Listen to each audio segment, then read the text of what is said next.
morning, everyone. I, Nitin Garg, would like to welcome you all to the second edition of National Webinar on Career Awareness in Legal Globe, organized by Youth Parliament Society, Law College Dehradun, Faculty of Uttaranchal University.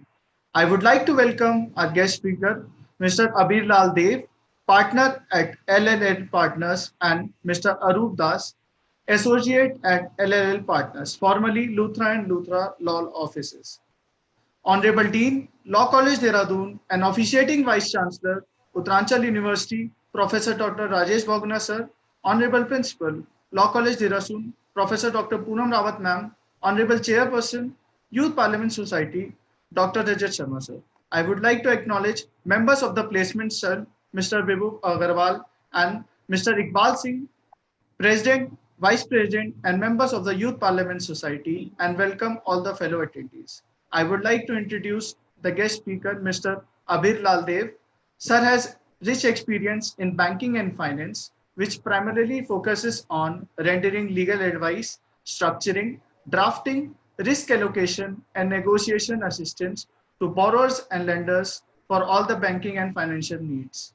He has advised on a multitude of domestic Indian lending structures and products and various overseas Indian linked borrowing and lending matters. He possesses an experience on infrastructure and PPP related laws and practices in India, foreign investment, regulation and practices, and a sought out for advice on structuring investments in India. He has worked as multiple sectors including logistics, warehousing, infrastructure, aviation, highways, and various other sectors. He has worked as an acquisition finance, IPR, and foreign currency bond insurance, insolvencies and restructuring. Sir has also assisted Indian and foreign clients in legal risk management. In addition to banking and finance experience, Sir is also an active in advising banks and financial services providers and intermediaries in some of the strategic activities. Sir has a vast experience in Indian banking and financial services and has started his career in-house counsel at Vocard Limited and subsequently worked at Link Legal ILS and Amarchal Mangaldas. Sir is also a guest faculty member at Jawaharlal Nehru Institute of Banking and Finance at Hyderabad and conducted various sessions at law schools and across the country. Sir is also an editorial panel in various publication houses. Regarding our second speaker, Mr. Arup Das, associate at LLL, former Luthra and Luthra. Previously, he has worked as associate at Amarchal Mangaldas and Link Legal India, and he is currently a co-founder at Arbitrator. Now, I would humbly request Honorable Dean, Law College Dehradun, and officiating Vice Chancellor, Uttaranchal University, Professor Dr. Rajesh Bogna sir, to kindly address the gathering. Thank you so much. On the occasion of this national webinar organized by Youth Parliament Society of Law College Dehradun, Faculty of Uttaranchal University, present today as a keynote speaker, Mr. Abir Lal Dev, partner at L&L Partners. His associate, Mr. Anup Das, also associate at L&L Partners.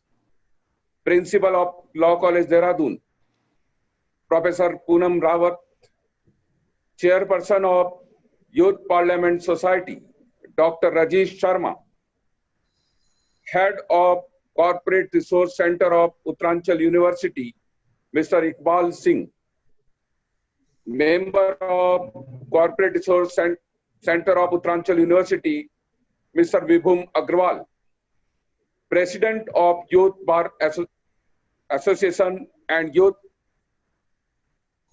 Society of Law College Dehradun, Mr. Sahil Thakur, all President, Secretary, and all the members, Office Bearer of Youth Parliament Society. And of course, today's host, Mr. Abhijit Kashyap. Dear participant from this university and all the other university of the country and abroad, I extend my greetings to all of you. And at the same time, It's my proud privilege to welcome you on the behalf of Youth Parliament Society, Law College Dehradun, and the entire Uttaranchal University family. You all are welcome in this webinar. Today's webinar is on a particular topic. But before we start, let me tell you, ladies and gentlemen, we understand that there are certain topics, either they are directly related to law or society, but normally they are not either directly taught or very less discussed in colleges and schools because of the reason that they are not directly as a subject. So we feel it necessary that such type of topics, if we just take it or make a part of webinars, seminars, workshops, etc., then our students and participants from different universities will be directly benefited with that. Ladies and gentlemen, today's topic, that is legal analysis of various financial products offered by banks and financial institutions and their application in commercial transaction, is also a such topic. And let me tell you, it is one of the most contemporary issues. And when I say contemporary issues, then it means there is a lot of change, rather paradigm change in this sector with SARFAESI, with IB codes, and lot many. So everything as amended and implemented is not feasible to be taken care in college level, because there is a system in college that board of study take place, then it becomes part of curriculum like that. So that is why we have included this topic in this webinar. And today, to justify this topic, as I have just gone through, we all have gone through the great profile of Mr. Abir Lal Dey, his experience, wisdom, and caliber, which is evident from the work he has undertaken, and he is continuing with that. I am sure that he, along with his associate, Mr. Anup Das, will give justice to the topic for the benefit of my student and other participants.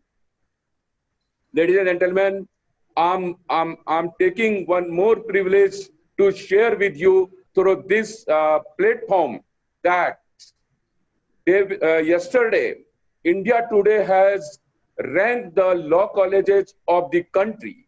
And I'm very proudly to announce that India Today has ranked Law College Dehradun, faculty of Uttaranchal University, in top private law colleges of the country, top 10 private law colleges of the country for best value of money. This is one of the category in which they have assessed us within the top law colleges of the country.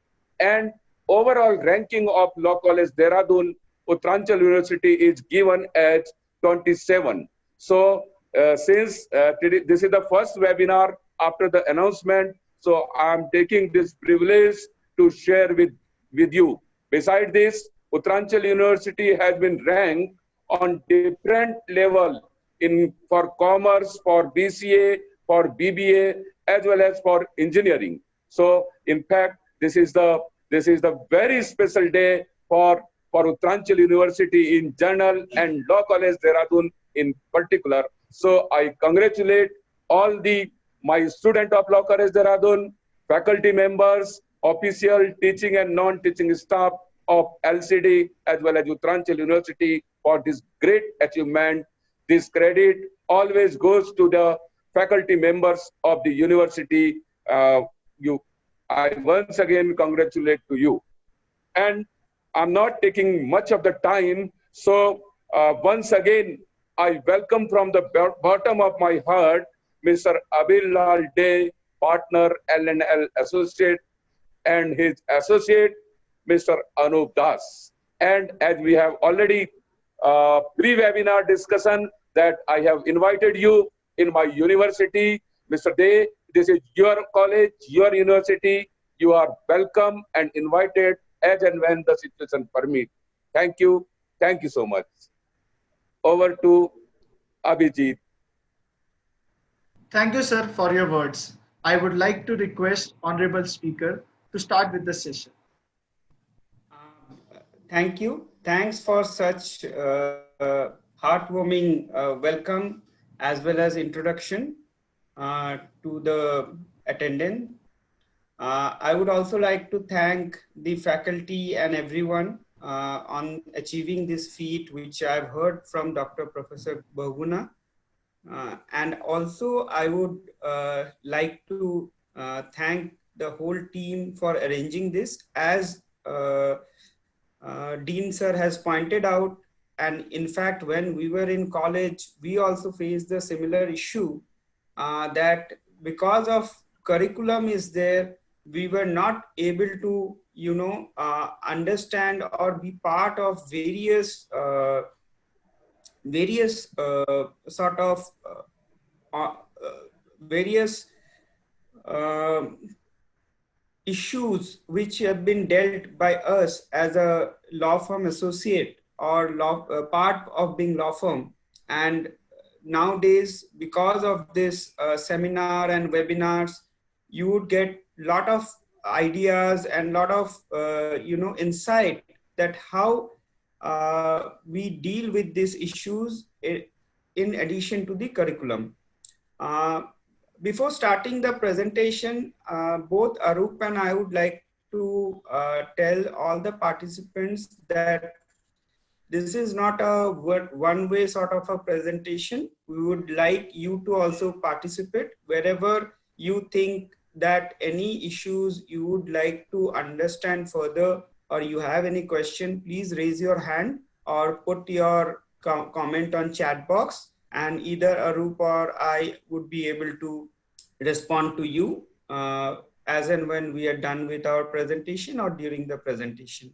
While discussing about the topic, we thought and we chose this topic as briefed by Professor Sir, that these financial products are very important. As you have seen that post lockdown, there has been multiple activities are happening and especially RBI came up with a lot of other measures and reliefs for the banks as well as for public in general. So we thought it would be also good to discuss the legal analysis of various financial products which may not be part of your curriculum, but at least you would understand that how we in a law firm deal with this sort of financial product, how do we look at this, and how do we analyze all these legal issues surrounding this. And we have made this presentation very simple so that it is, and we have not gone into technicalities because we thought it is first of all giving you sort of a brief overview about the financial product offered by banks and financial institution and how it has been put into application by various parties related to this financial products. With this, I would ask Arup to please go to the first slide. So first of all, before we get into the various products, we need to understand the requirement of financing. Why financing is required? The basic feature of financing are multifold. One is funds being provided by banks and financial Arup, first slide.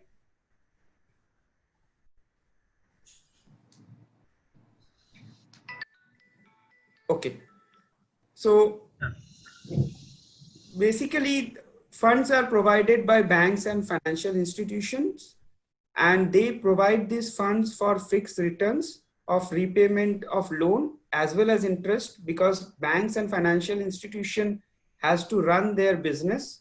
So therefore, not only repayment of loan, they earn interest also from the funds provided by the bank, because at the if you see that banks also take deposit from us, like public, we deposit money in bank, and bank typically give us a sort of interest on those deposits. To earn those sort of interest, bank further put those money into various projects and infra and other sort of instrument, which we are going to discuss in the separate slide. But once bank gives some sort of a loan, they get a fixed return by way of repayment of loan as well as interest. Thirdly, it depends. This financing always depends on the financial strength of the borrower and the collateral provided. Basically, for any loan, there has to be a security. It cannot be unsecured. There are unsecured loans depending on the nature of the loan as well as strength of the borrower. And also, you get priority over equity in insolvency. So we have been discussing a lot about insolvency due to this pandemic situation. So when there is any sort of insolvency arises, the bank loan always being preferred in insolvency situation before equity. And risk allocation, you get basically a lower risk, and in case the risk is lower, obviously reward is lower. But if banks are putting the funds in a very highly risky project, then their reward is higher. Arup, debt and equity, if you can take. Hi, hello everyone. Thank you for having us here on a brief note. And I'd just like to add to what Mr. Rajesh Ji told us. Thank you, sir. Thank you for that elaborate introduction. It was wonderful. And as a recent graduate of, like I'm a very recent graduate from 2017, I also experienced this thing because banking and finance is a sector which almost all leading law firms, 30 to 40% of the revenue is coming from banking and finance practice. But then in law schools, we hardly get to study anything about banking and finance. There's hardly one subject, and that too, at least in my college, was an elective. So I think it's very important that we speak about things like this, because eventually once you come to the profession, you would have a lot of application on this. So getting back to the topic and not wasting a lot of time on this. So debt versus equity. So it's a very simple concept actually. So whenever there has to be any project or business undertaken by a corporate, they have to put in money. The initial investment has to come in from them. But then this investment can come in by from two sources. One is equity. Equity is basically where people buy the ownership shares of that particular company who is going to do this business. Second is by way of debt. So both of them are preferred in Indian market, actually across the globe. So I'll just give you a difference between what the debt part is and what the equity part is.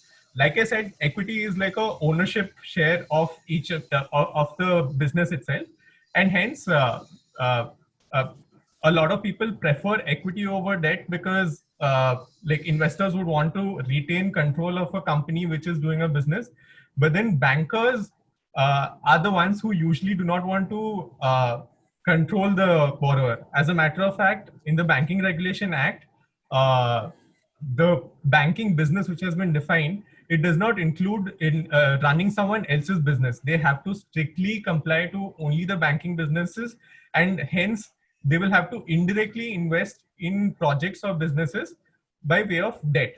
In debt, you don't get control of the control or ownership of a particular company which is undertaking the business. And that's the primary difference between the two. Equity, you get control and you get ownership shares. Debt, you don't get control and you don't get ownership shares. So one of the many reasons why people prefer debt over equity is, let's say I'll just give you an instance. Say Adani. Adani would want to go set up a renewable power project somewhere in the country, but then it does not want to deal with a lot of investors, which means a lot of owners and people who have a say in the board and control of the company. and hence it wouldn't prefer bringing in money to invest in that business by way of equity, because they want to retain their control. They want to have a sole say over things, and hence they would go ahead and ask a bank to fund that particular project and not go by way of equity.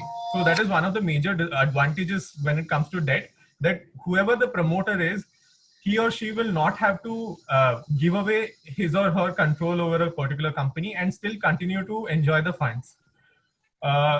The second point also, that's essentially what non-dilution is, that there will be no dilution in the ownership or control of the promoter. So in debt, because it is not an ownership right, they hardly get to control a company by way of governance, which are not as much, because the board is still given a free hand to decide how to run their business, and the banks and financial institutions usually do not poke their nose into the day-to-day management of companies, and that's one of the major reasons why people prefer debt over equity. Just a couple of points to add what Arup has said. Not only that control, there are multiple things like, debt can be by way of a term loan, and it can be way of working capital. When promoter brings in, they can bring in through equity only, but they cannot give LC, bank guarantee. So therefore, at the time of setting up project or doing something, taking a loan would expose them to larger access of various financial instruments. So there could be a requirement of LC, which may not be put in by the promoter. So that is also one of the important aspects. And also, like Abir has just mentioned before, even lenders would never want to subscribe to equity. There are primarily two reasons. One is, of course, they're not allowed to do it under the Banking Regulation Act, Section 19, that they're not allowed to hold more than 30% of any company.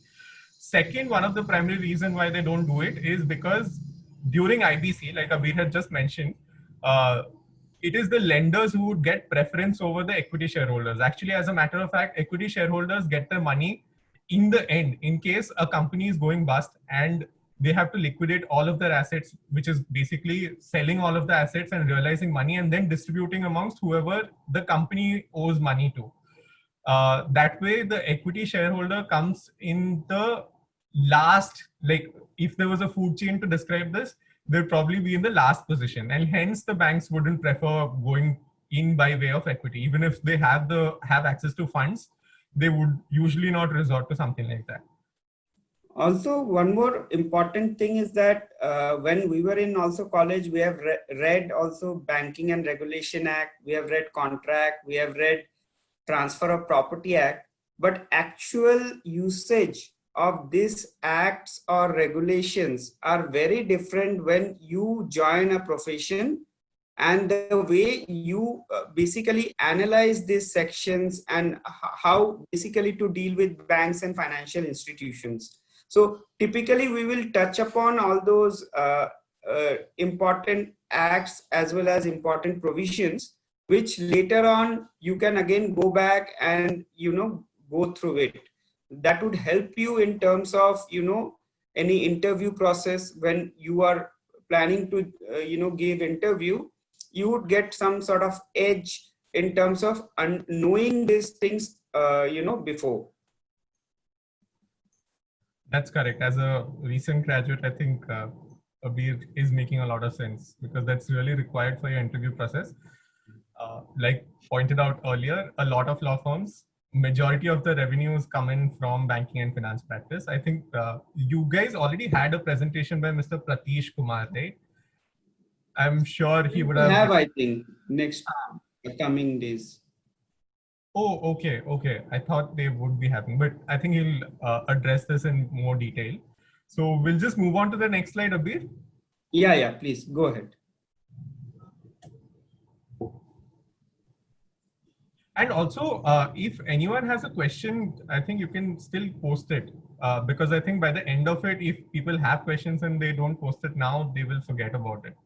So yeah, Nitin, what I would request that if any questions are coming, you can keep it at the end of the session. We can address it. We can complete Yes. our presentation, and maybe Yes. at the end we can take up the specific sort of queries from each of the students. Yes, sir. At the end of the session, we will be conducting a question answer session for that. Sure, definitely. Yes. Arup, please go ahead. So now that we have dealt with what is financing and what is debt financing, we'd also like to throw some light on why is there a requirement of financing. I think the very basic reason why it is required is because not all promoters have the requisite amount of funds to undertake all of the professional endeavors, because companies as huge as Reliance Industries also, like you would have read probably in recent times that how they've done so many equity deals because they wanted to repay all of their debts. So one of the primary reasons why obviously companies or even individuals go ahead and take a loan is because they think that they have the capacity to return it in future, but then at the moment they will not have funds which is required as an initial investment corpus, and that's the primary reason why people still go ahead into a sign up to a proposition where they're borrowing X amount of money, but then they have to return X plus whatever money. And there's a famous saying that money in hand today has much more value than money in hand tomorrow. So this is also one of the logic that is applied by corporates or individuals, that even if there is a interest rate, say 13 or 14% of interest rate, but then upfront you are not required to tie in so much of your funds. Like for instance, if a project would require 500 crores, if say Reliance was going to go arrange for that fund, the fund itself, the arrangement itself will take about say 3-4 months. But then if they can instantly go to a bank and tell them that, listen, can I please take this loan? They can instantly start. So it actually does speed up the entire process of funding of projects also. So essentially when you... Sometimes it is also the question of having the requisite fund. Just to give you a simple example so that you all would understand, a simple example of home loan. You would like to have a home, but you may not have the total amount, and then you get a advance payment or a margin amount. You give 20% of the loan, and then rest of the loan you take and buy the house.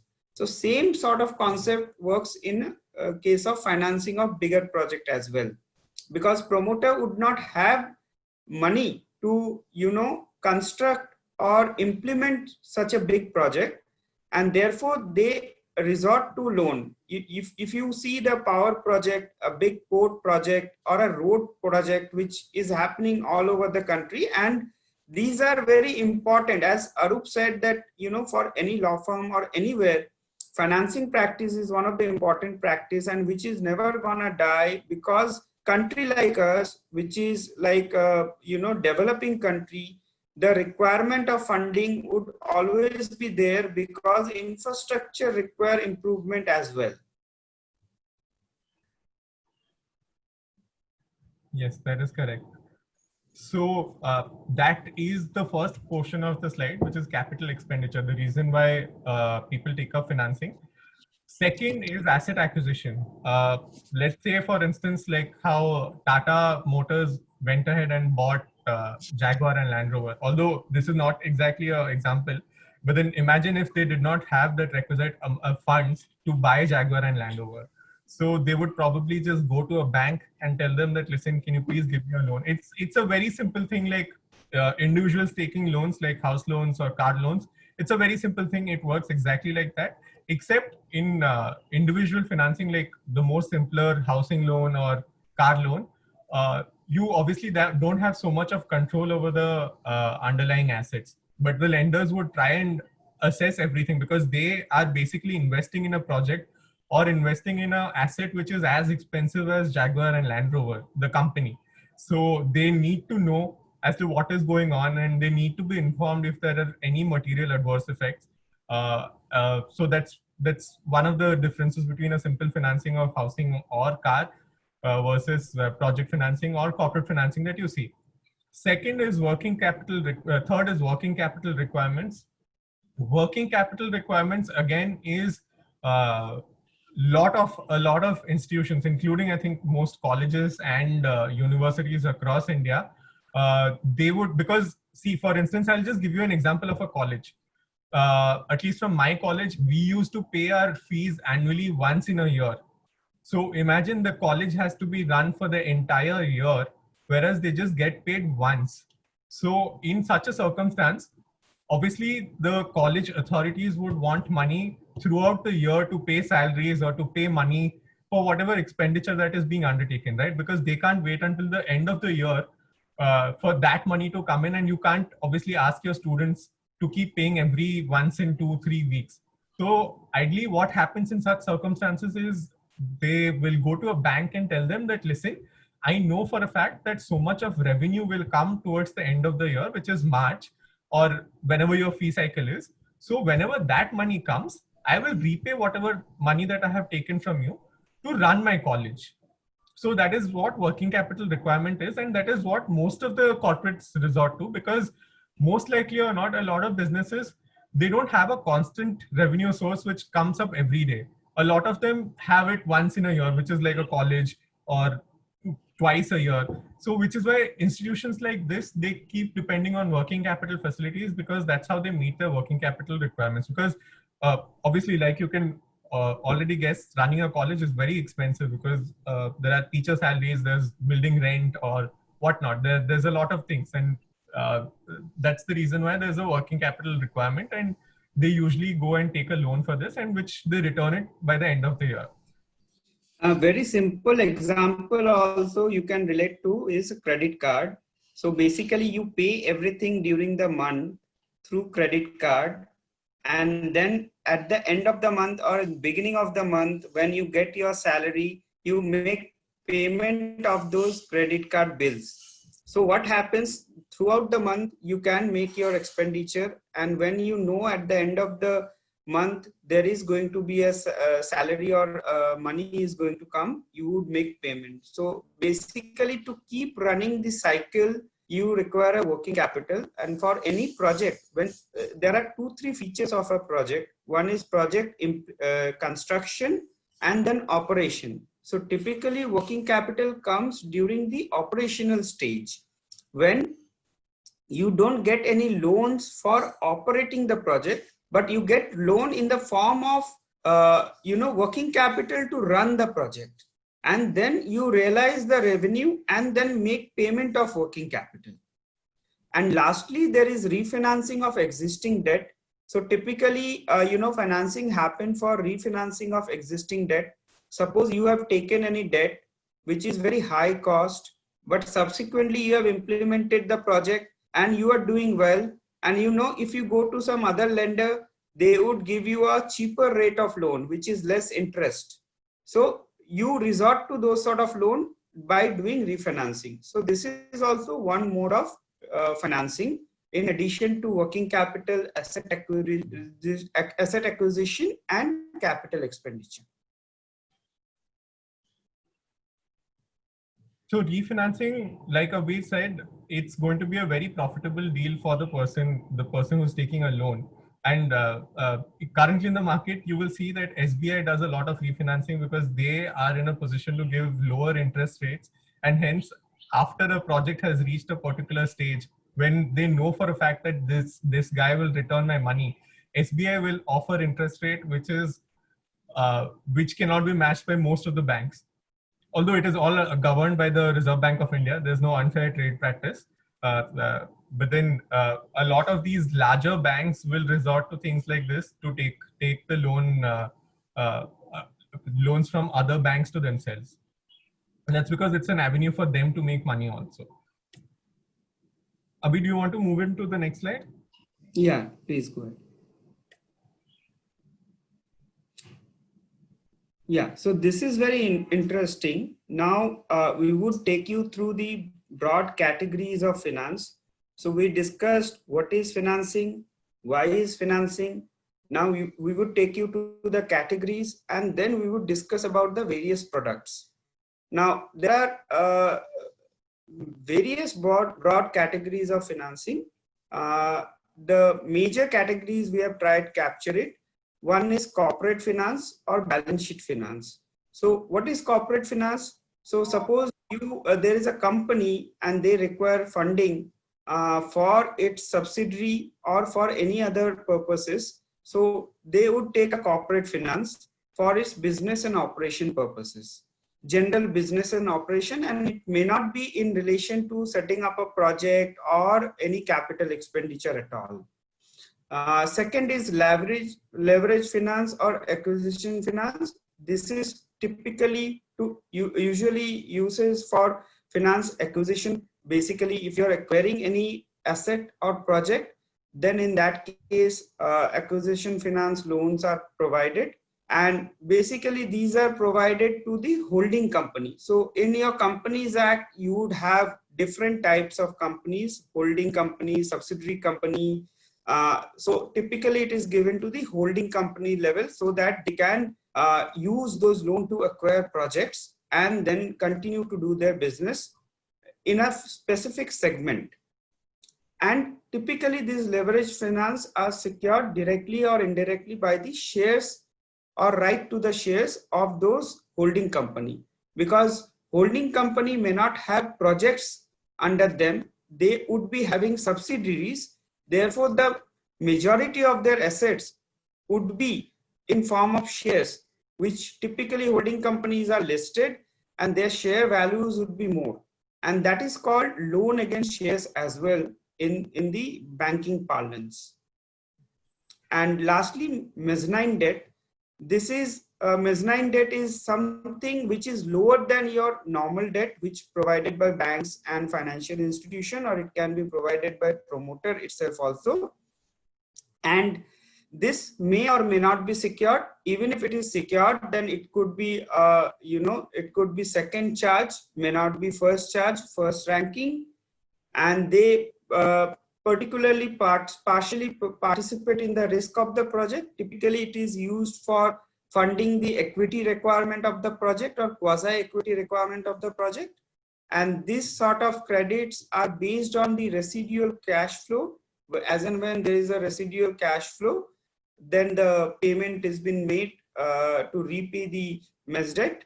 And these typically are in the form of hybrid instrument, like optionally convertible preference shares, optionally convertible debentures, or compulsorily convertible debentures.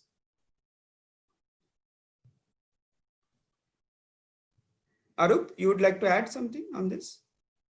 So on the last bit, I think Abir, whatever he said is already covering things in quite detail. Since we do not have a lot of time, we're not deep diving into the form of hybrid instruments. We could probably take that up on some other day, because those are also very interesting topics that I think as a law student you should be aware of, because this will actually boost your interview skills. Because if you know something like this as a fifth-year law student also, it does help you a lot during your interviews. So just to add to what this particular debt is, this is unlike all the debts that we have spoken about so far. This is usually coming in from the promoters. Let's say, for instance, there is a company, say, we can take the example of Jindal. Jindal, the parent company, will obviously not go ahead and undertake a lot of projects by themselves, or they will not undertake most of the businesses under the same agreement, the same corporate entity. For instance, actually a better example would be Tata Sons. Tata Sons is the holding company which basically holds all of its businesses by way of corporations, like Tata Motors ho gaya, Tata Salt ka ho gaya.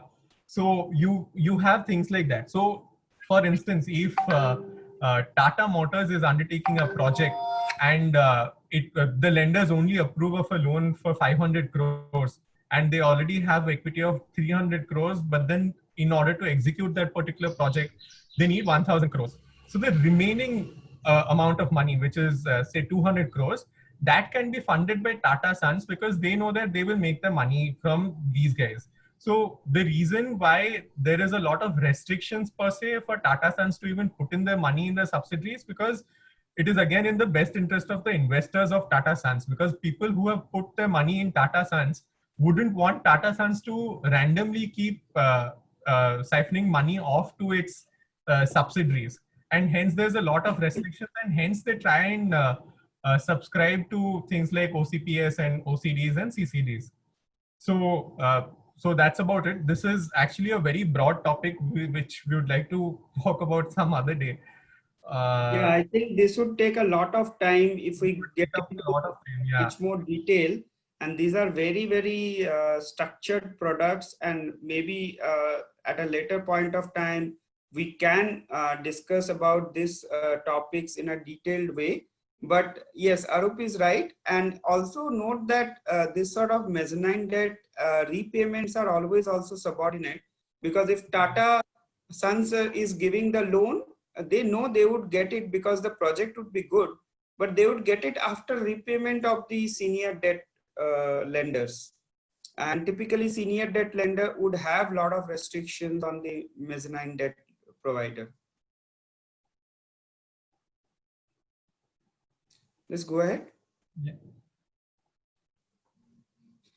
Yeah, so next is construction finance and real estate finance. So this is also one of the important category for finance, and typically from the heading only you can make out. So typically the funding is in relation to construction of any project, or basically in relation to commercial real estate development project, offices, building, or specialized economic zone.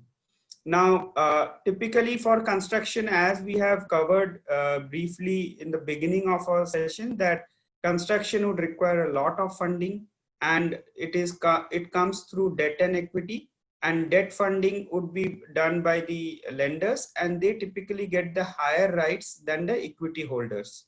Similarly, for real estate, like for any big real estate project, it would require a lot of funding to acquire the land and to build the project over it, and therefore they also require a lot of financing. In addition to that, there are residential real estate development project. In Maharashtra, we have slum redevelopment project, which is there in other parts of India also. For these also, typically financing are required. And lastly, the repayment through sale of apartments or sale or lease of commercial units. So suppose a big company is like Amazon, they require a warehouse, or they require a their commercial office, and for that they may not be putting the whole money. Rather, they would take the loan and utilize that loan to take the lease, or basically acquiring the property, and keep the remaining fund to them for expansion of their business. So this is also really important in recent like recent events that has happened. I'm sure you would have come across this law called RERA, which basically is a customer-centric law, whereby they do put a lot of restrictions on how the builder can take money from the purchaser, home buyers, and all of that. So recently, due to RERA, almost all builders, because previously prior to establishment of RERA, a lot of builders would ask 100% of the money from the home buyers upfront. So which means previously they used to have a lot of money to invest on the project itself. But right now, because it is on a structured payment, and you can only structure it with the progress which has been made in a project, hence 100% of the cost of the house is not given to the builder upfront, which means there will be a problem for the builder to even build something, because he or she does not have so much money to put in. And that's one of the major reasons why construction finance is on the rise right now, because not every time, even if the promoter is Hiranandani or Peninsula or any big builder that you can think of, DLF, India Bulls, no one actually has so much money to put in projects per se, and hence they will have to go for construction loans.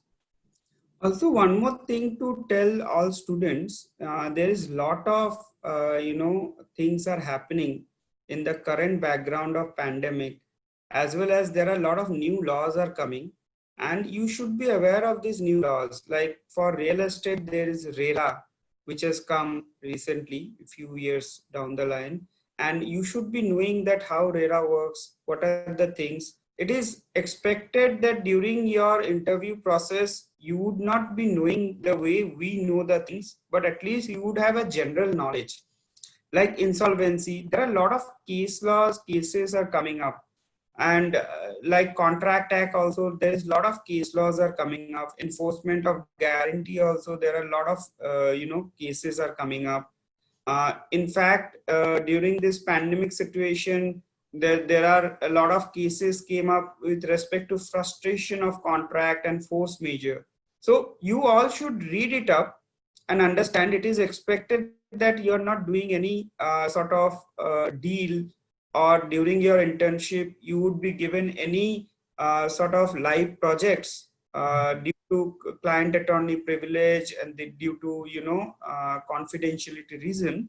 But howsoever, you should have a basic general knowledge about the things happening around you, and new rules and regulations coming in.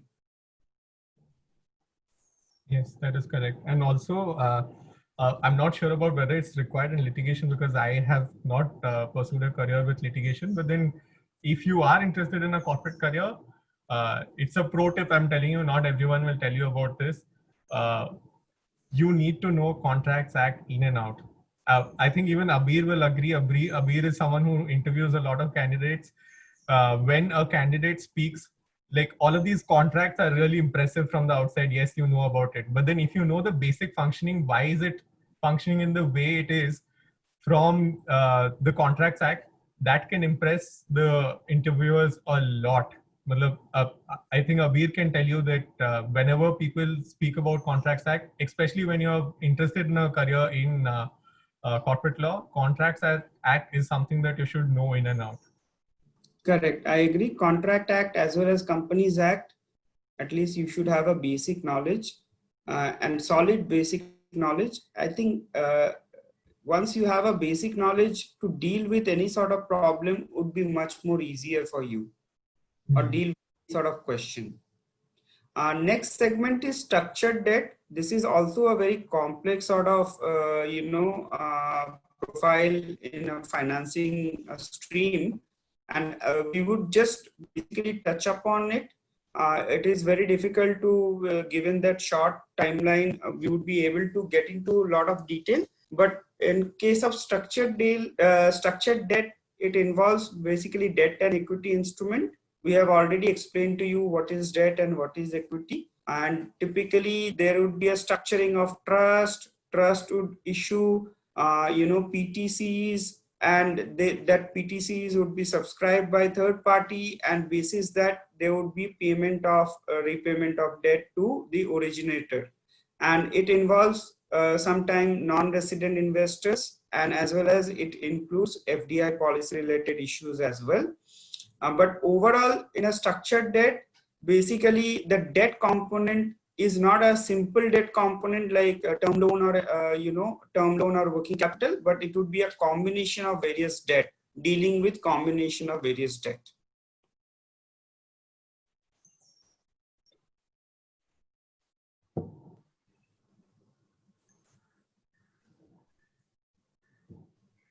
Next slide, Arup.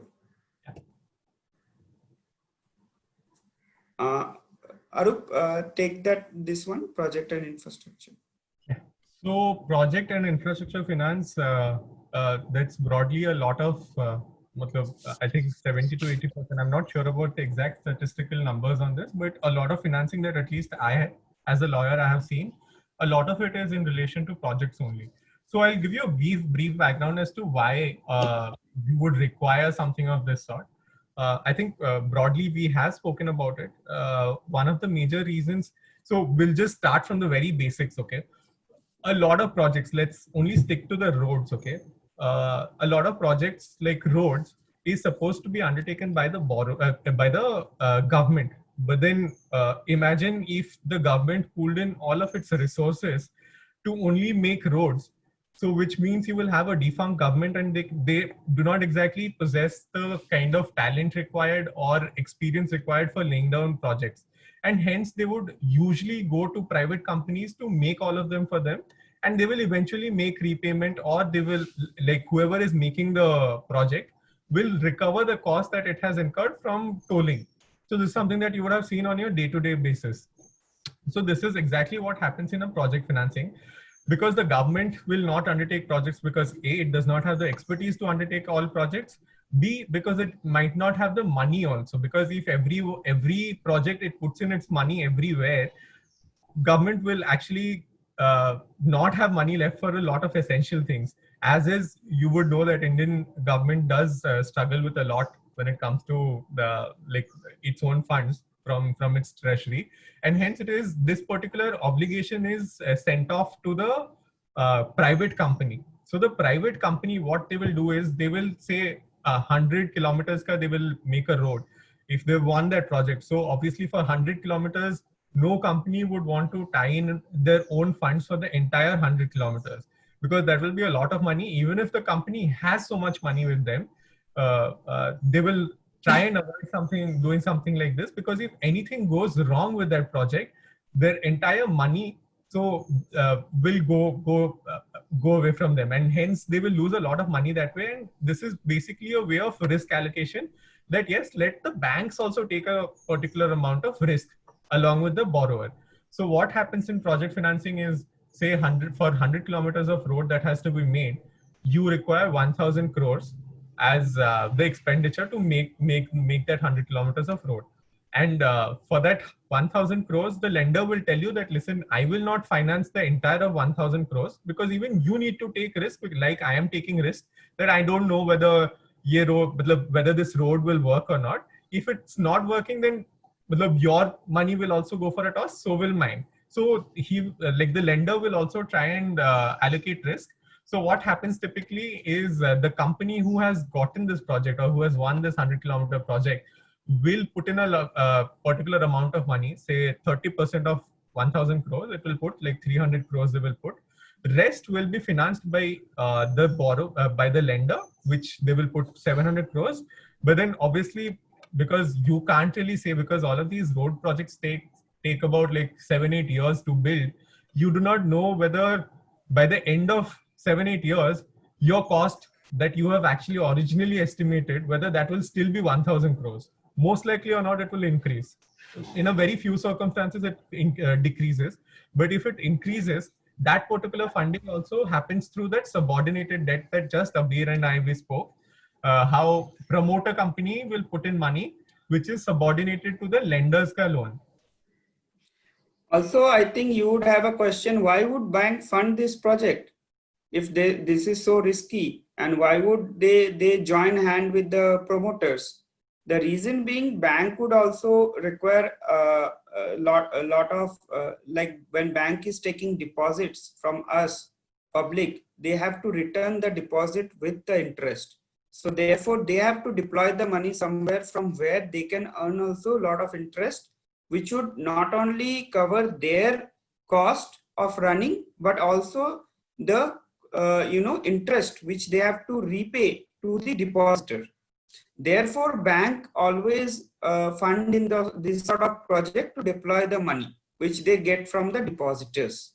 And this concept is called public-private participation, where private is the promoters and public is the basically banks, who is in turn putting in the public money to gain something out of the project. And one more risk is there, that this sort of projects, the land or the property does not belong to the person, the promoter basically. And in case any default, the risk is always there. But as we discussed in our previous slides, the more risk, the return is much more higher.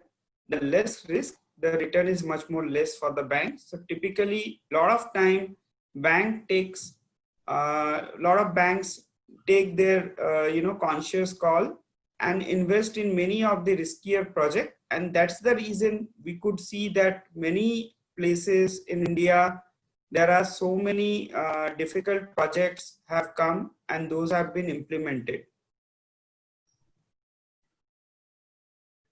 So that's essentially what project financing is, because not a lot of promoters will put in most of their money in a particular project because that's how the risk allocate is. So public-private partnership and all of these, the last but one point of project finance infrastructure. That's a very interesting topic again, but I'm not sure if we will be able to deep dive in it today, because I think that itself will be at least 2 hours of a presentation. So uh, basically, these are means of how public and private, which is the government entity, the banks, and the private entity, let's say Jindal, how they interact with each other to come up with projects which are beneficial to the entire public also, like a road or a bus stop or a airport.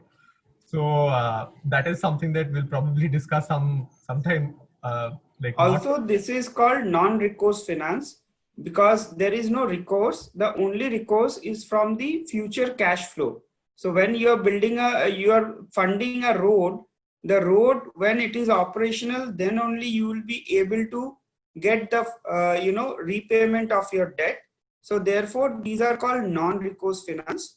And BOO is build, own, operate. BOOT is build, own, operate, transfer. And BOOM is build, own, operate, and maintain. So these are different sort of projects which typically is been allotted to various PPP projects. And also this sort of fundings are typically long term compared to working capital. As you recollect, we have discussed working capital, which requires for day-to-day operations. So in case of day-to-day operations, you require working capital and you repay the loan immediately. But in case of this sort of project, typically the fundings are for long term and you get the return after 5 years, 6 years or 8 years tenure.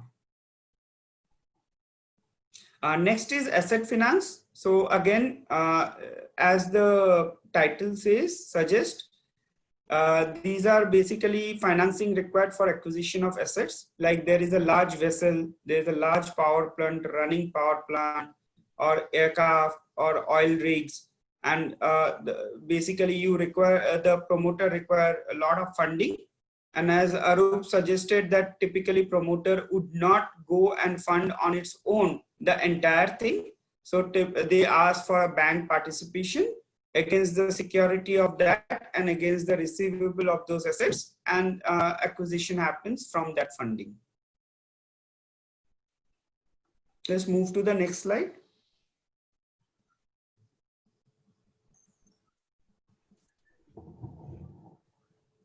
Now, this is another very important topic, and it's a segment within the financing practice, which is securitization.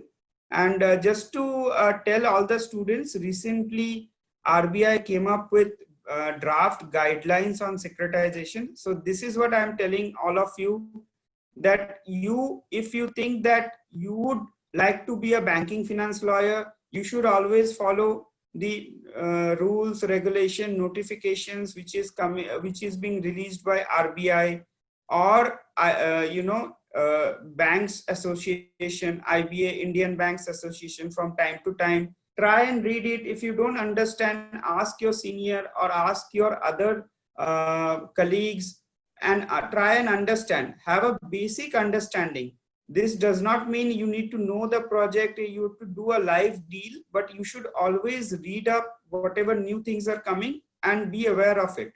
So securitization also, there is a recent guidelines which came in, draft guidelines, and RBI has published it, and they have requested all the parties, relevant parties, to give their comments. Now, typically how securitization is happening? Securitization is basically assignment of receivable for any project. So when project is set up, the project would typically start generating the receivables, and there is no construction risk.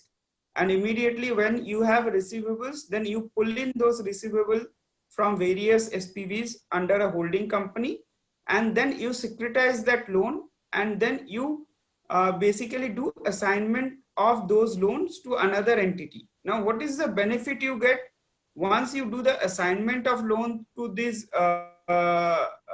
entities, then basically you do a sale of your loan to another entity, and the loan is out of your book as a bank, and therefore you have a more free debt to deploy in other project. The moment the assignment happens through securitization and you have given a loan to one entity, one project which is running, and if that project loans are assigned to another entity by way of securitization, automatically you get repaid of the loan which you have given at the construction stage. And basis that loan, you would able to deploy more and more funds into newer projects. And basically this involves pooling of receivables from various entities and then collecting it at one place and then issuing PTCs to the investor, and investor would take those, subscribe to those PTCs because they get benefited out of the receivables coming, and their risk is much more lesser than the bank because there is no construction risk, and they know they would end up getting their money back because there is no risk of getting that project shelved or not getting that or the not implement getting that project being implemented by that entity. In addition to securitization, there are various other banking products which Arup we would discuss, and I would further add on to it.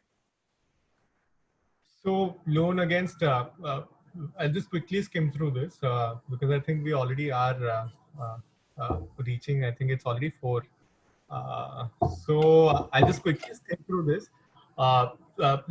You can, like corporates usually have loan against properties, which is very much like asset financing, whereby they buy properties in which involves a loan. And this loan, exactly, it's not like a project financing like Abir had just mentioned that it is, even if the promoter or the company is not able to return such a loan, the bankers can always go ahead and take the property, like transfer the title of the property to themselves and eventually sell the property and make money out of it. So that is loan against properties, which is like one of the basic examples of that would be housing finance that regular people do. Then there is loans against shares. See, for instance, because the basic factor, one of the basic things that always the lenders will take into consideration before giving any loan is what security or what comfort is it getting. Like in case the person who is taking the loan is not returning the money on time, then what other recourse do they have? So loan against shares is basically when a company does not exactly have any asset to offer. What they will do is they will say that, listen, my share, my equity share is say 10,000 rupees an equity share. I will pledge it for you in your favor, and you give me around 100 crores rupees against my shares. So if I'm not able to repay, then you can always go ahead and sell my shares to make your money back. So that's kind of a comfort. Nitin, I think there are 2 people who have raised their hands. So I'm not very used to using the Zoom. So if they I think we will respond to them after this. This is the, I think after this, we don't have much, I think one more slide, and we will respond to all of their queries. Let's continue our session. Yes, sir. Yes. Okay. So that is loans against shares.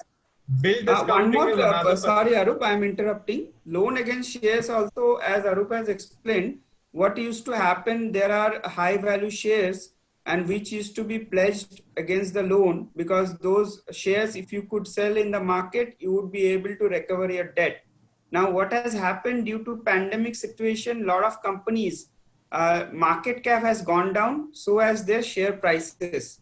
So at this juncture, loan against shares are not a preferred route of funding, because lenders are also not very comfortable taking giving the loan against those shares where companies' market cap is down, and many cases have been filed and many issues have arisen against this sort of product, because many banks have gone against the company and asked enforce the shares and ask them to pay the money, and a lot of issues are happening with respect to this product per se. Please go ahead, Arup.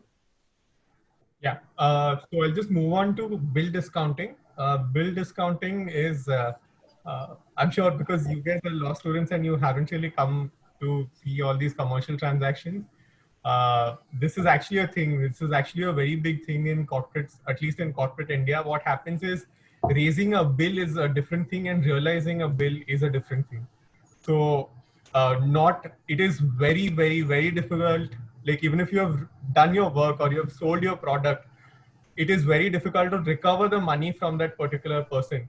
So hence, this is where things like bill discounting comes into play. For instance, if company A has raised a bill to company B for sale of, say, cars, it has sold 10 cars worth 10 lakhs each, which is 1 crore. And it has raised that invoice to the to company B saying that please pay me 1 crore rupees at the earliest because I've paid my servicing. Like I've done my servicing of my contract and hence you need to make payment. But like I said, a lot of corporates, they would try and not pay until the very end. And it's not done in bad faith exactly. A lot of times the company will also be facing a lot of capital impediment and hence they kind of delay payment of this. But then say company A wants that money because they also need to run their business and they also have their shops open. So what they will do is basically once that invoice has been accepted by company B that yes, you have sold me 10 cars. Yes, I acknowledge that I have to pay you 1 crore rupees, but then right now I can't pay, I'll pay later. In such a circumstance, what they will do is they will go to a bank and tell the bank that, listen, this is an invoice that the company B will definitely pay you. So right now I'm in need of money. So give me that money, give me that invoice ka money, the entire money. It could be entire money or 98% of the money or 95% of the money. It will depend on the kind of risk that the lenders are taking. So once you give me the money, which means company A is out of the picture. So which means the bank can basically go after company B to recover the money that it has given company A basis the invoice which has been accepted by company B. This is basically a simple tool of taking care of cash flow mismatch, interim cash flow mismatch, wherein bank would come in, they would know that they would be getting back that money against that invoice. And what is the bank's interest in this? Why would bank fund? Because they would discount it. That's why it is called bill discounting. So if company B were to receive 100 rupees, bank would pay company B 90 rupees immediately and bank would get 100 rupees. So 10 rupees they would benefit from this discounting process. This again flows from the principle that money in hand today has much more value than money in hand tomorrow. And hence companies would want to say that even if it is 90 rupees, give me 90 rupees. I can recover my money. I can enjoy with that money. You can keep 10, it's fine. So that's how bill discounting works. Then is lease rental discounting. So you can see application of this in a lot of these commercial spaces. We'll actually take an example of a mall. So in majority of these cities, you will have all these malls because the building itself is owned by just one company, or it will be owned by like some 5-6 people in all. But then you will see like hundreds and hundreds of shops inside of it. They're obviously given on a lease basis to everyone. So what happens in a lease rental discounting is, it's a very simple, so there are two kinds of it. There's a very simple concept like bill discounting. The second one is where loan is given to a particular person, the owner of the building, against the receivable that it receives from rent from other people. So basically, when the lenders know for a fact that yes, this person has given this particular plot for rent to someone else, they will be definitely making a money because there's a there's a valid contract which has been executed between the lessor and the lessee. So what they will do in such circumstance is say that if there is a particular need, say the company needs 100 crores in urgency, but it does not have 100 crores. What it will go and tell the lenders that, listen, why don't you give me 100 crores upfront right now? Then I can tell you that along with your interest, you can recover the entire money from whatever rent I am supposed to receive. So this is again, they want the money today in their hands. And hence they would say that, listen, why don't you say that, listen, I will give you your money back through whatever rent I can make, but then right now I need that money. And that's how lease rental discounting facilities work. Just to give you a nuance, that because of this pandemic situation, a lot of entities have not been able to pay the rents, and there has been extension of rents, and because of which, banks who would have funded through lease rent discounting, they have also suffered, and they would have also given a moratorium. So you would be hearing a lot of news with respect to RBI is giving moratorium, and they have given sort of timeline to repay the interest and principal. This includes all these lease rental discounting matters as well, because typically when the rent is not paid, then the company who would have taken the loan against those lease rent would not be able to repay the loan on time. Yes. Next. So, Abhi, do you just want to start taking questions? Because I think this is, we've already... I think we'll quickly, this is the last slide, I believe. Yeah. We'll go through and then we will start taking the questions. Yes, sir. Quickly on this type of facility, we have discussed working capital, that it is required from day to day. But in working capital, again, there are two segments. One is fund-based, another is non-fund-based. As the name suggests, fund-based means where there is sort of funding are required immediately. Non-fund-based are where there is no fund requirement as such, no cash requirement involved, but it is something basis a contractual, framework. These are typically include letter of credit, bank guarantee, where typically there is no funding happening, but it's a contractual comfort which you're getting through working cap to basically mitigate your working capital needs. Similarly, term loan, as it suggests, that it would be for a term like 3 years, 5 years, 6 years, 10 years, depending on the project. And it is a term loan, which is for a longer tenor. And which is different from working capital, because working capital is a shorter term fund, and when you enforce it, it becomes a demand loan, wherein term loan is a more defined product where you know that term loan would be available for certain period and you have repayment schedule linked to it. For working capital, there is no sort of repayment schedule. You end up paying commission for your non-fund based product and fund-based product. Similarly, revolving loan is something you take a loan of 100 crore and then you utilize it 90, and next month again it will revolve back to 100. So it will keep on revolving basis your requirement, but it will never be exceeding your requirement which has been sanctioned by the bank. So you would always be within the limit of 100 crore. But if you go down from 100 to 10, again next month it will come down to come back to 100. Similarly, letter of credit, SBLC, bank guarantees facility would fall under the non-fund based facilities, and sometimes it is as a separate facility like SBLC, standby letter of credit. And standby letter of credit is different from letter of credit in terms of its operation. And lastly, priority loan. Priority loans are something you have a loan, but suddenly you require further funding, and some lender would come in as a priority lender to fund that loan. And typically they get priority in terms of security, in terms of enforcement, and in terms of payment. These are the three important mechanisms, and these are typically getting captured within the intercreditor or interlender arrangement in sort of priority loan concept. Now, because for these types of facilities, there are various format of lending. One is bilateral, second is syndicated or sell down facility. Third is consortium, where it is not bilateral, but multiple banks are involved and you cover all of them. And lastly, bonds, which can be offshore, bonds basically, or ECBs.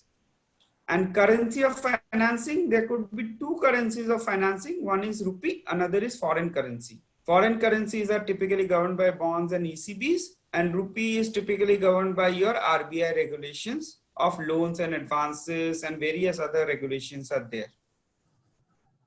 I think we are done, Nitin. Arup, if you would like to add something on the last slide, you can add, and then we can take up the questions. Uh, I'll just quickly add a couple of things to format of lending because we have spoken at length about what are the financial products itself. So I'll just quickly take you through. Bilateral is SBI is lending to Jindal. That is bilateral lending because there's only two people who are involved. So it's a lender and a borrower. That's bilateral lending. Syndicated facilities sell down. I'll give you a quick example of how this works. So a lot of times a bank will also not be willing to put in so much money in a project, or the banks would be limited to give so much of funds only to a project. In such a circumstance, I'll give you an example of Yes Bank. So Yes Bank recently had a moratorium on itself that it cannot disburse any money to anyone beyond a certain limit. So in such circumstances, Yes Bank had entered into loan agreements with people or corporates telling them that I will give you like 500 crores of loan. उसमें से they would have only given 200 crores and the rest remaining 300 crores they were not, even Yes Bank was not able to arrange for the funds to give that 300 crores. So in such a circumstance, Yes Bank, what it will do is will go to a fellow borrower, sorry, fellow lender and tell them that, listen, I have 300 crores remaining. Why don't you buy this off from me? And you can give that 300 crores and the new lender will basically make money out of it.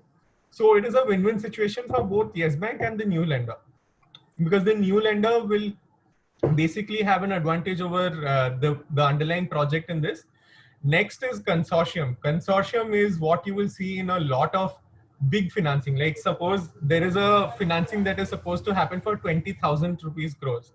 20,000 rupees is, sorry, 20,000 crores is a lot of money which is involved. So not one bank will not tie in so much of their funds in one project, because there's always a slight risk for that project to go down, which means for that one bank, if it is putting 20,000 rupees, 20,000 crores in that particular project, 20,000 crores is at risk and that bank may lose it. So what in such circumstance, what bankers do, they will say that let's allocate that risk. Even if they have 20,000 crores, they will say that we will only give 500 crores for this project. We'll give 500 crores for other project. So this is how they will divide the risk, that even if there is one project which is going bad, that they're not able to make the money, they will make the money from somewhere else.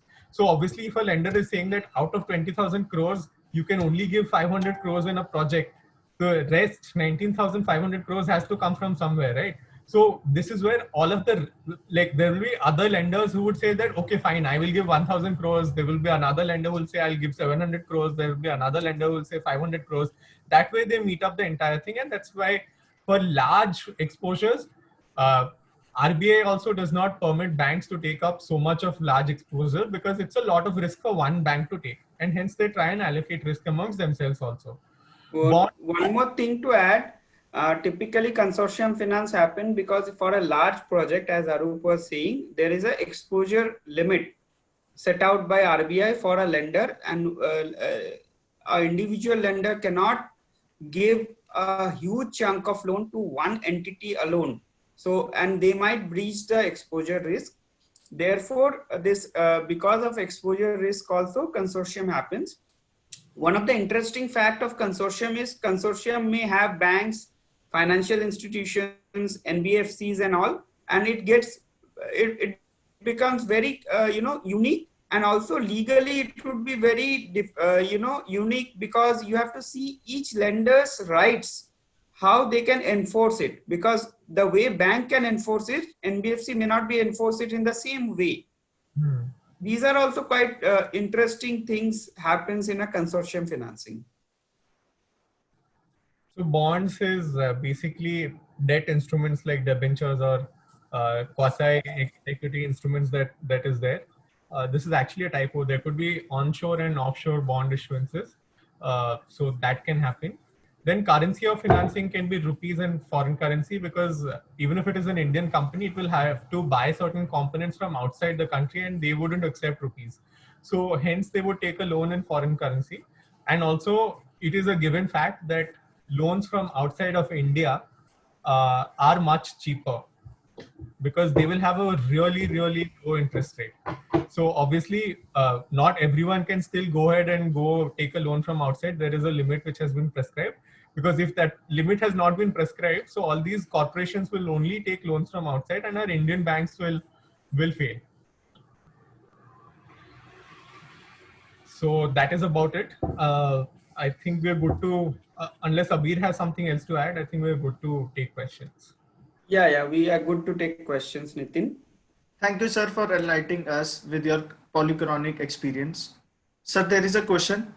Is equity better than debt? As we know, Reliance issued ride shares and sold its subsidiary company Geo shares to KKR and Facebook to fulfill its promise to make Reliance debt-free till 2021. So as we explained to all of you that equity sometime people try to keep the equity and go for debt, reason being to keep the control and to fund a bigger chunk of project.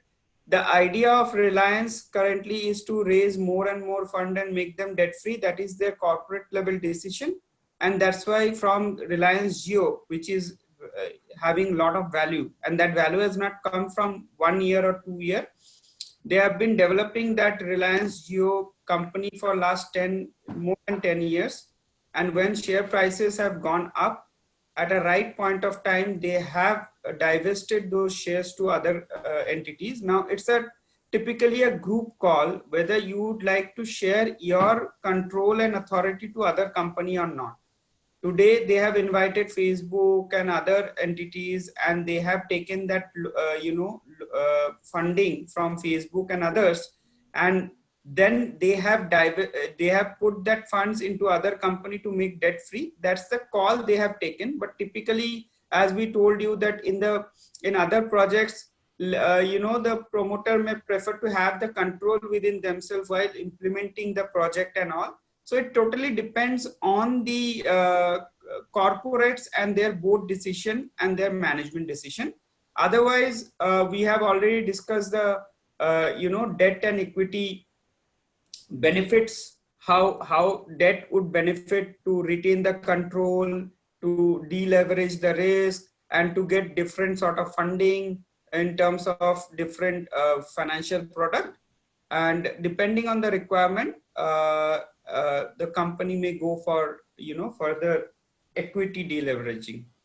And equity is also a very cheap form of financing because they don't have interest. They only have to pay dividends. Dividends is usually much lesser than what the interest rates are. So a lot of companies would also prefer that even if they're giving away control, it is fine because it's going to be cheaper and it will be in the best interest of the project. And sir, there is another question. Sir, will Reliance being debt free will reduce the EPS of the company? So I think Reliance is far from being debt free. They've just they're trying to restructure, but then they're very far off from being debt free completely. Sir, another question from Sahil Thakur. Do international financial institutions adequately support investment projects developed according to the concept of sustainable ecological development? Sorry, could you repeat that question? Unless Abir got it. No, please repeat the question. Do international financial institutions adequately support investment projects developed according to the concept of sustainable ecological development? Yes, definitely. There are various financial institutions, multilateral institutions like ADB, IFC. There are various institutions. They are basically putting in funds for clean development, clean projects. There are green bonds also.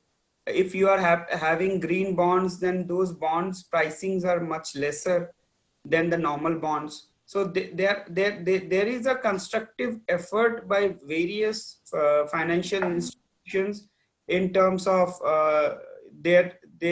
basically their thought process and their funding process as well. So forget even international organizations, even there are domestic organizations like PFC and Tata Clean Tech, who primarily would want to improve the sustainable development bit in India also. So I think that is on everyone's agenda right now. And I don't see a reason why it shouldn't be on everyone's agenda right now. Okay, sir. Sir, how will be development of non-bank internet facility be carried out? Example, in form of crowding funding planned for implementation by business entities of development investment projects in future.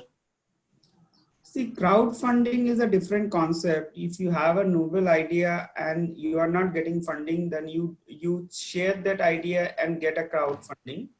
Now, with respect to digitization of lending, yes, that has taken a lot of pace due to pandemic situation and due to social distancing and due to a lot of restriction in terms of traveling and going, especially in the tier 2, tier 3 and villages, tier 2, tier 3 cities and villages where branches are not very close by.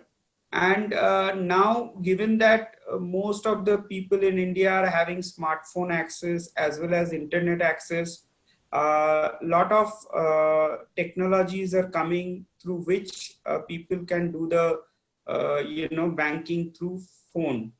So yes, fintech is also taking a shape, and this is also one of the important segment going to be take pace and place in the financing stream. And students here on this webinar, be mindful that this segment is very niche field and upcoming field, and if you have interest, you can read up and prepare yourself also for the as a future lawyer of fintech. And also, just to add to what Abir said on crowdfunding right now, there's hardly any regulation which actually deals with crowdfunding. The problem is crowdfunding mein you will have people like individual investors like you and I, who might not see the entire picture behind a particular project or a business, and might just end up putting our money, because I can just very well make a presentation which is convincing to normal people who do not have the expertise in a particular field, to say that yes, this project will make a lot of money.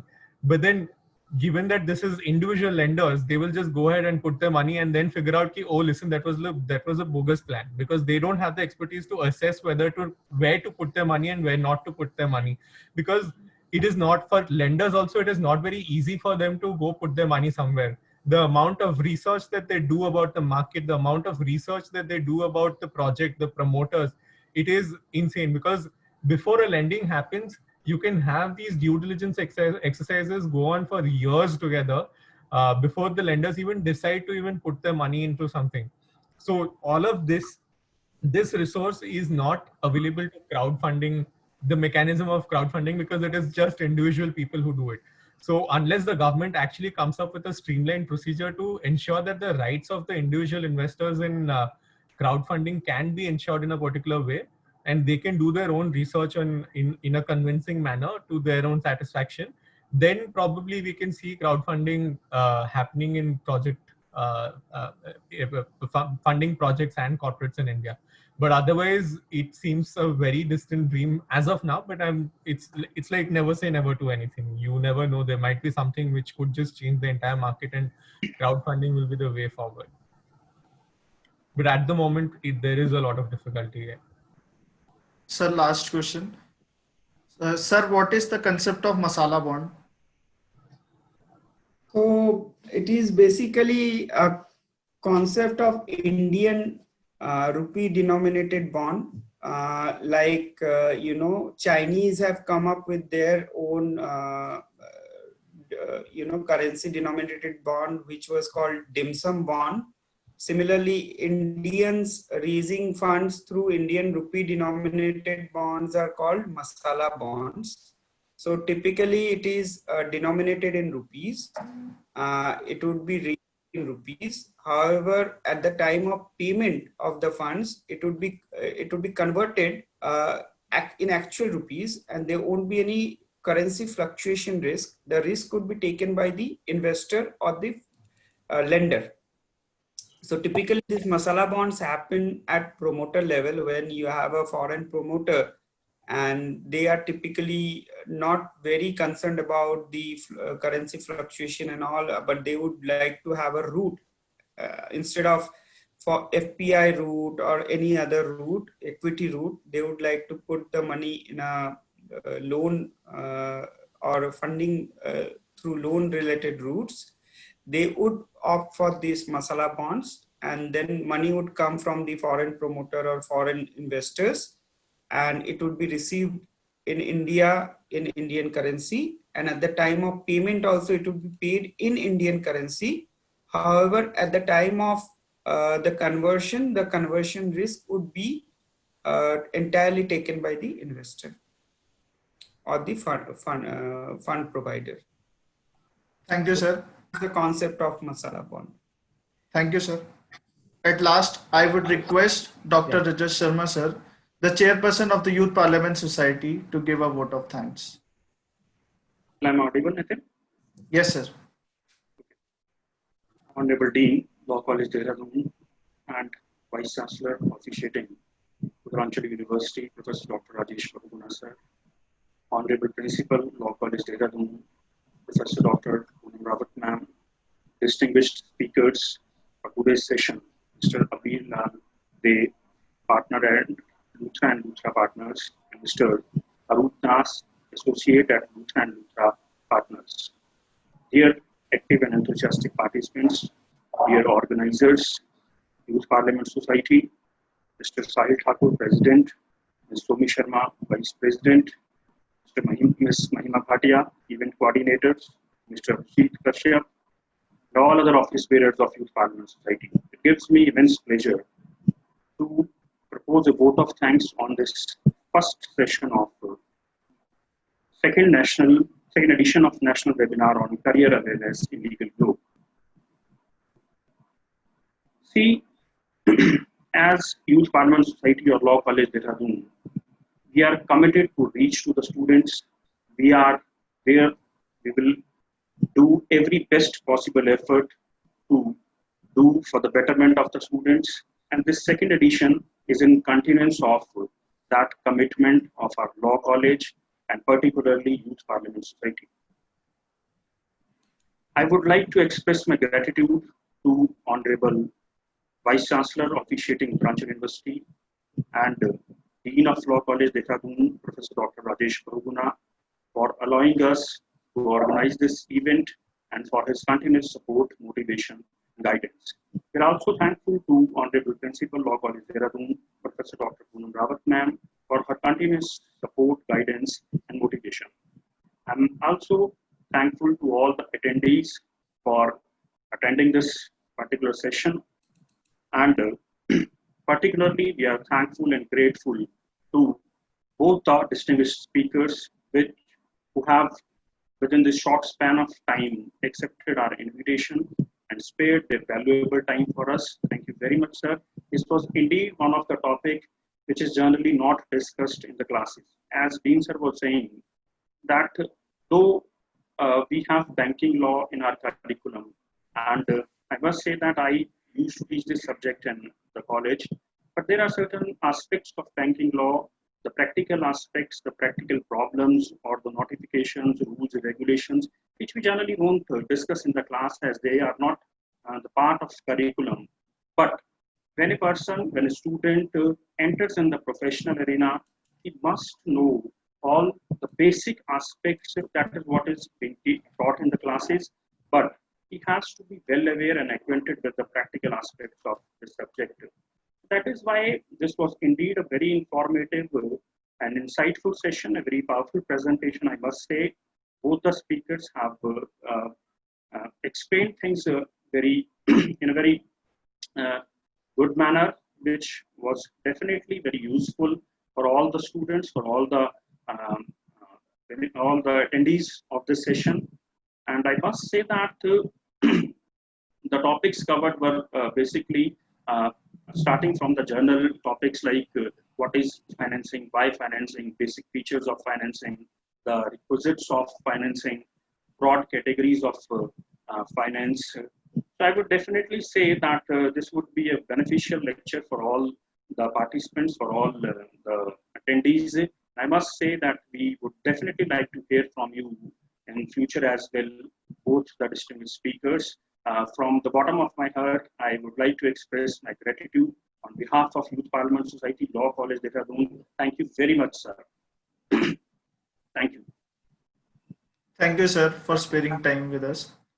Thank you. Now Thank you to the whole faculty.